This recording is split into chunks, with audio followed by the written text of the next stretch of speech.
Premi il bottone sul lato sinistro della stampante. Apri il coperchio anteriore.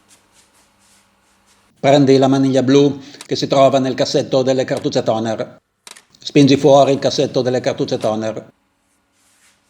Prendi la maniglia della cartuccia toner che intendi cambiare e rimuovila.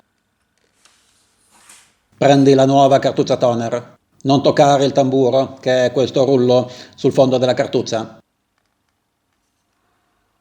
Inserisci la nuova cartuccia nel cassetto.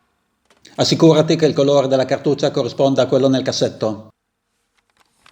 Ricorda che troppa luce potrebbe danneggiare il tamburo. Reinserisci il cassetto delle cartucce toner. Chiudi il coperchio frontale.